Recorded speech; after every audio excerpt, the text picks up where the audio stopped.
warahmatullahi wabarakatuh. Kami dari kelompok 2 akan memaparkan hasil audit Sistem Portal Mahasiswa Universitas Pembangunan Pancabudi yang merupakan bagian dari tugas mata kuliah audit perangkat lunak di bawah bimbingan Ibu Ika Devi Perwitasari Eskom Mkom. Nah, sebelum kami mulai, izinkan saya memperkenalkan terlebih dahulu anggota kelompok kami. Yang pertama ada Mahdalena Samosir, lalu ada saya sendiri Maharani, lalu ada Nabila Dwi Utami, Cantika Nabila, dan Gadis Adunana Berusutepu. Nah, langsung saja saya akan membahas mengenai pendahuluan. Dalam era digital yang terus berkembang, pemanfaatan teknologi informasi TI menjadi elemen krusial dalam mendukung efektivitas dan efisiensi proses operasional di lingkungan pendidikan tinggi. Nah, di Universitas Pembangunan Pancabudi, sebagai institusi pendidikan yang berkomitmen terhadap peningkatan kualitas layanan akademik, telah mengembangkan sistem portal mahasiswa sebagai media utama dalam menunjang kegiatan akademik mahasiswa secara daring. Sistem ini menjadi penghubung antar mahasiswa, dosen, dan pihak administrasi kampus dalam mengakses informasi akademik melalui registrasi serta berbagai layanan administratif lainnya. Seiring meningkatnya ketergantungan terhadap sistem informasi, maka kebutuhan akan tata kelola dan manajemen TI yang baik menjadi sangat penting untuk memastikan bahwa sistem portal mahasiswa telah dikelola secara optimal dan selaras dengan tujuan institusional. Diperlukan suatu proses audit yang komprehensif dan terstruktur. Audit ini menggunakan kerangka kerja COVID-5 atau Control Objective for Information and Related Technology, yang merupakan standar internasional dalam tata kelola dan manajemen TI, guna mengevaluasi sejauh mana sistem informasi tersebut mendukung pencapaian tujuan strategis institusi.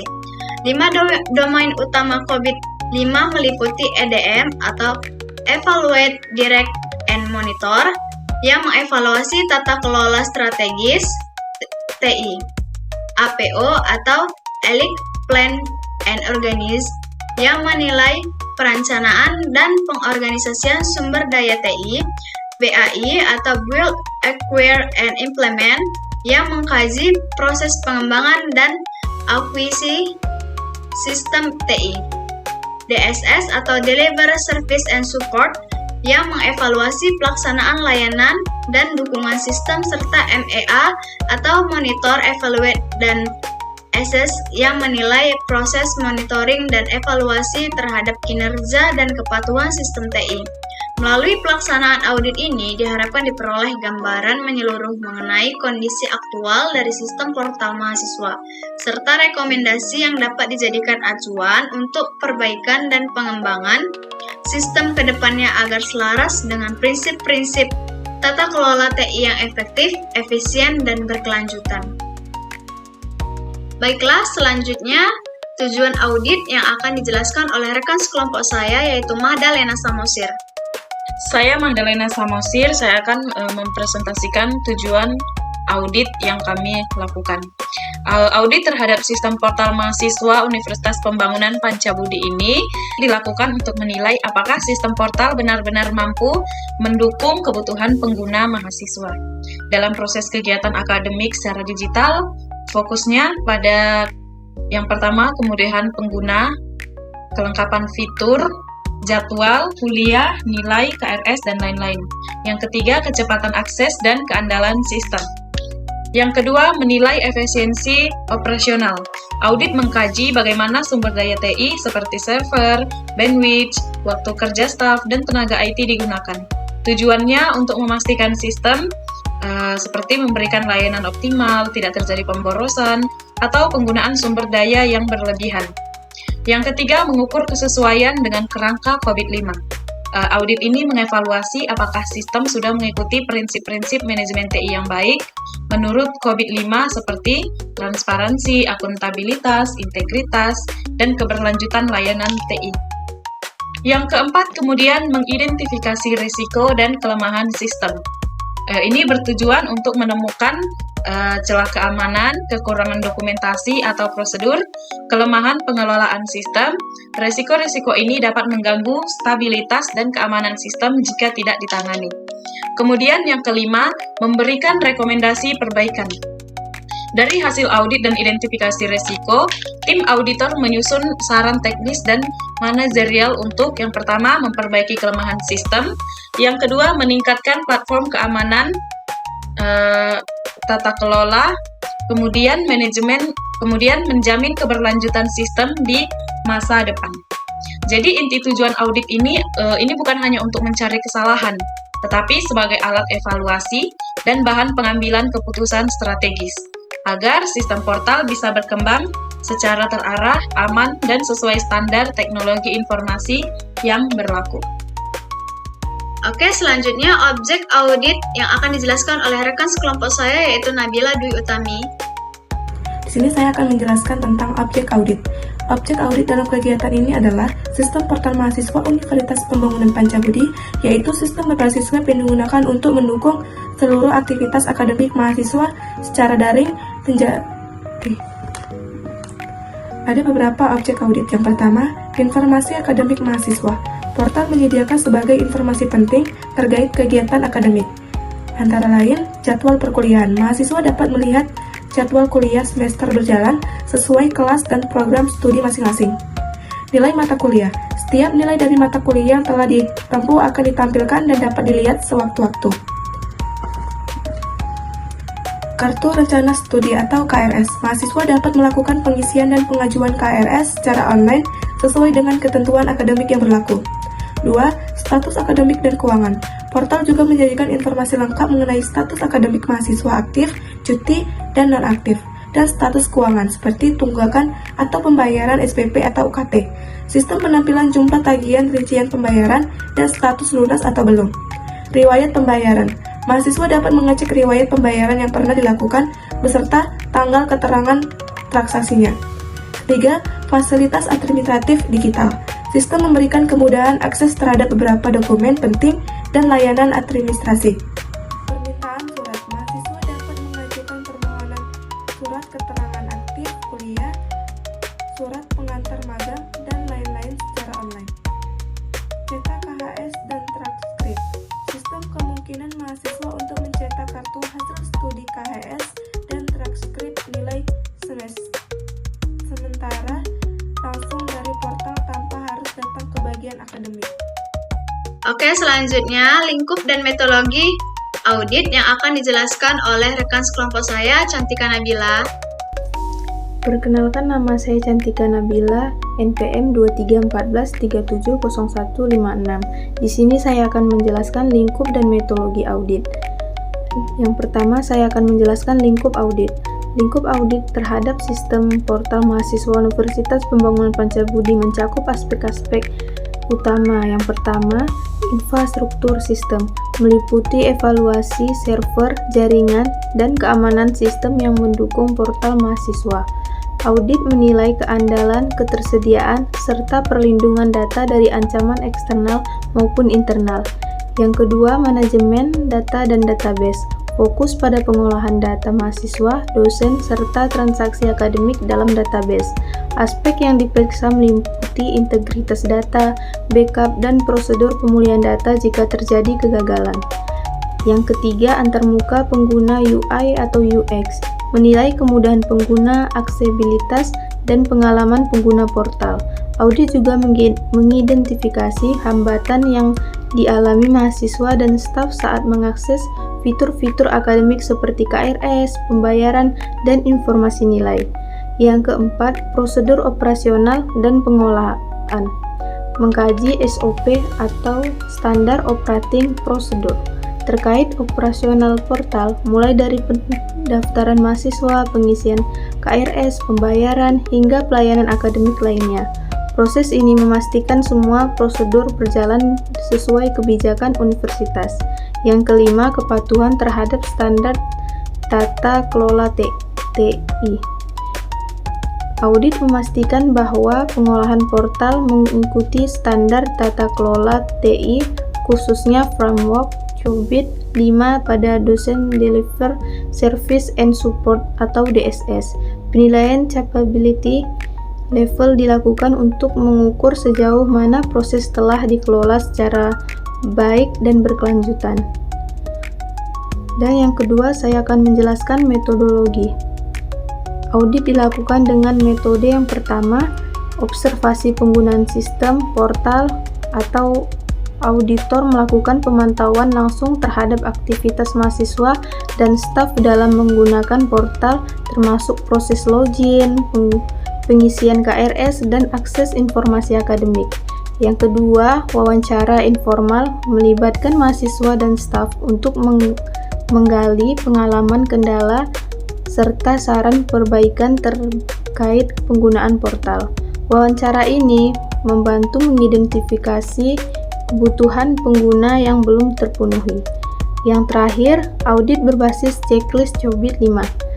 Auditor menggunakan checklist berbasis framework Cobit 5 untuk menilai data kelola TI khususnya pada domain DSS. Checklist mencakup aspek pengolahan layanan, keamanan, pemulihan bencana, dan kepatuhan terhadap kebijakan universitas. Selanjutnya, identifikasi risiko utama yang akan dijelaskan oleh Gadis Adelina Bersitepu. Dalam proses audit terhadap sistem portal mahasiswa Universitas Pembangunan Pancabudi, kami mengidentifikasi sejumlah risiko utama yang cukup krusial dan berpotensi mengganggu keberlangsungan dan efektivitas layanan digital yang disediakan. Yang pertama adalah tidak ada tersedia dokumentasi resmi mengenai tata kelola teknologi informasi. Hal ini menyebabkan tidak adanya acuan atau pedoman yang terstruktur dalam pengelolaan sistem secara menyeluruh. Kedua, sistem sangat bergantung pada arahan langsung dari pimpinan, yang artinya proses pengambilan keputusan tidak terstandar dan bisa berubah-ubah sesuai kondisi. Ketiga, ketiadaan sistem manajemen risiko formal juga menjadi perhatian yang serius, karena hal ini membuat institusi tidak memiliki kesiapan dalam menghadapi potensi gangguan atau ancaman terhadap sistem. Yang keempat, tidak ada standar operasional prosedur atau SOP yang tertulis dan dijadikan pedoman dalam pelaksanaan tugas. Ini tentu dapat menimbulkan ketidakkonsistenan dalam operasional sehari-hari. Kelima ialah keamanan data yang lemah menjadi ancaman tersendiri terhadap privasi dan integritas data mahasiswa. Selanjutnya keenam, sistem belum memiliki layanan helpdesk sehingga ketika terjadi masalah teknis, tidak ada saluran komunikasi resmi yang bisa diandalkan oleh pengguna. Ketujuh, tidak adanya evaluasi kinerja sistem secara rutin, juga menyulitkan institusi untuk mengetahui seberapa baik sistem berjalan dan aset-aset TI yang dimiliki. Yang terakhir, aset TI tidak dikelola, yang dapat berdampak pada pemborosan sumber daya dan risiko kehilangan aset. Semua risiko ini menunjukkan bahwa sistem masih memiliki banyak celah yang perlu segera ditangani demi menjamin kualitas layanan dan keberlanjutan sistem. Oke, selanjutnya temuan audit yang akan saya jelaskan sendiri. Nah, yang pertama itu temuannya tidak ada dokumen TI. Jadi, tidak ada catatan resmi yang menjelaskan sistem teknologi informasi yang digunakan, seperti panduan sistem, konfigurasi jaringan, atau manual penggunaan.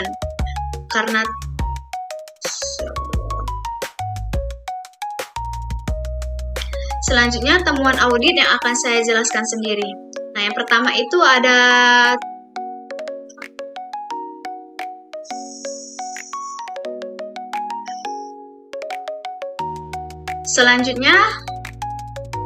Selanjutnya temuan audit yang akan saya jelaskan sendiri. Yang pertama itu tidak ada dokumen TI.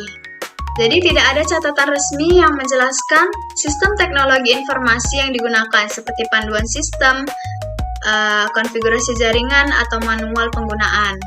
Jadi sistem berjalan tanpa arah karena tidak ada acuan, maka pengelolaan sistem menjadi tidak terarah dan bisa menimbulkan kebingungan. Yang kedua, tidak ada SOP atau Standard Operating Procedure. SOP ini adalah panduan langkah kerja standar. Jika nggak ada SOP, maka cara kerja setiap orang bisa berbeda-beda. Dampaknya layanan jadi tidak konsisten. Pelayanan ke pengguna atau mahasiswa jadi tidak seragam, bisa membingungkan dan tidak profesional. Yang ketiga, itu ada aset TI yang tidak terdata. Nah, aset teknologi seperti komputer, server, printer, dan software tidak tercatat atau tidak terinventaris dengan baik. Jadi potensi kehilangan aset bisa terjadi atau ada barang rusak tapi tidak terdeteksi karena tidak adanya data. Selanjutnya itu keamanannya lemah. Sistem TI tidak dilengkapi perlindungan yang memadai seperti firewall, password yang kuat, atau enkripsi data. Jadi data mudah dimanipulatif. Data penting bisa dicuri, diubah, atau dihapus oleh pihak yang tidak berwenang. Selanjutnya tidak ada help desk.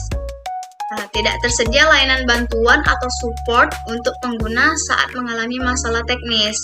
Jadi pengguna bisa bingung saat error. Mahasiswa tidak tahu nih harus menghubungi siapa saat sistem bermasalah akibat masalah yang tidak cepat ditangani. Jadi temuan audit ini menunjukkan bahwa sistem TI belum dikelola secara profesional. Banyak aspek penting yang diabaikan, mulai dari dokumentasi, standar kerja, inventaris, keamanan, hingga layanan bantuan. Jika tidak segera diperbaiki, maka sistem bisa mengalami gangguan serius dan pengguna merasa tidak nyaman. Selanjutnya, analisis gap. Apa itu analisis gap? Nah, jadi analisis gap itu adalah cara untuk melihat perbedaan antara kondisi sistem saat ini dengan kondisi ideal menurut standar COVID-5, yaitu standar internasional untuk mengelola sistem teknologi informasi. Yang pertama, tidak ada aturan tertulis dalam mengelola sistem. Seharusnya ada dokumen resmi ya tentang cara sistem ini dikelola, tapi kenyataannya tidak ada. Itu bisa berakibat sistem jadi tidak terarah dan sulit dievaluasi. Ini GAP-nya masuk ke status skala tinggi ya. Kemudian yang kedua, belum ada SOP atau panduan kerja. Seharusnya ada panduan tertulis, misalnya untuk proses login, isi KRS, atau lihat nilai, tapi semua masih dijalankan tanpa prosedur. Akibatnya, kerja jadi tidak konsisten dan mudah terjadi kesalahan. Ini masuk ke skala status GAP-nya tinggi. Kemudian yang terakhir, keamanan akun dan data mahasiswa lemah. Idealnya data mahasiswa harus aman dan akun tidak boleh sembarangan dibagi ya. Namun faktanya akun bisa dipakai bersama dan data masih bisa dimanipulasi. Ini risiko serius dan GAP-nya sangat tinggi. Selanjutnya, rekomendasi perbaikan sistem portal mahasiswa UNPAD. Ada beberapa sistem perbaikan portal mahasiswa UNPAD sebagai berikut. Yang pertama, dokumen data tata kelola TI. Susun kebijakan dan prosedur resmi pengelolaan TI untuk mendukung visi universitas meningkatkan efisiensi dan meminimalisasikan risiko. 2. Tim pengelola sistem. Bentuk tim khusus dengan keahlian teknis dan struktur tugas yang jelas untuk mengelola dan mengembangkan portal mahasiswa. 3. Sub operasional. Buat sub untuk sebuah proses utama, akun data akademik, insiden, dan lain-lain, agar operasional lebih konsisten, efisien, dan mudah diaudit. 4. Metodologi pengembangan formal. Terapkan metode seperti SDLC untuk menjamin sistem dikembangkan secara struktur dan sesuai kebutuhan pengguna. 5. Evaluasi rutin dengan KPI. Lakukan evaluasi rutin dengan KPI. Lakukan evaluasi sistem berkala menggunakan indikator seperti uptime, kepuasan pengguna, dan kecepatan layanan sebagai dasar perbaikan. 6. Kontrol perubahan sistem. Terapkan prosedur change management agar setiap perubahan sistem terencana, diuji, direkomendasi, dan aman. 7. Manajemen inventaris TI. Data dan kelola seluruh aset TI, service, software, jaringan untuk mendukung pengambilan keputusan dan pengendalian risiko. 8. Keamanan akun dan data. Tingkatkan keamanan dengan autentikasi kuat, enkripsi, pemantauan aktivitas, dan edukasi keamanan bagi pengguna. Untuk memastikan setiap rekomendasi dari hasil audit dapat dilaksanakan dengan efektif, kami menyusun jangka waktu implementasi berdasarkan estimasi durasi yang dibutuhkan untuk menyelesaikan tiap perbaikan. Rekomendasi pertama adalah penyusunan dokumen tata kelola TI yang ditargetkan dapat diselesaikan dalam waktu 1 hingga 2 bulan. Dokumen ini penting sebagai fondasi pengelolaan sistem karena berisi kebijakan dan arah strategis pengelolaan TI di lingkungan kampus. Kemudian, penyusunan SOP operasional juga diproyeksikan rampung dalam waktu 1 hingga 2 bulan.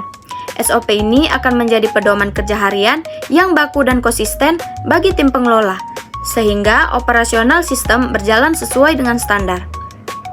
Untuk evaluasi sistem, dibutuhkan waktu yang lebih panjang yaitu sekitar 3 hingga 6 bulan. Hal ini karena evaluasi perlu dilakukan secara rutin dan terukur menggunakan indikator kinerja KPI untuk menilai apakah sistem berjalan efektif serta untuk menampung umpan balik dari pengguna. Selanjutnya, aspek penting lainnya adalah penguatan keamanan akun yang juga ditargetkan dalam waktu 1 hingga 2 bulan. Keamanan akun menjadi prioritas mengingat data mahasiswa yang bersifat sensitif harus dilindungi dari potensi kebocoran atau akses tidak sah. Dan terakhir yang tidak kalah penting adalah pembangunan sistem helpdesk. Sistem ini akan berfungsi sebagai pusat layanan pengguna untuk melaporkan masalah teknis atau meminta bantuan. Waktu implementasi yang dibutuhkan untuk sistem helpdesk adalah 3 bulan karena melibatkan proses perencanaan, penunjukan personal, pemilihan platform, hingga integrasi dengan sistem portal yang sudah ada. Dengan pembagian waktu ini, seluruh rekomendasi dapat dilaksanakan secara bertahap namun tetap terstruktur, dan diharapkan seluruh perbaikan dapat selesai dalam waktu maksimal 6 bulan.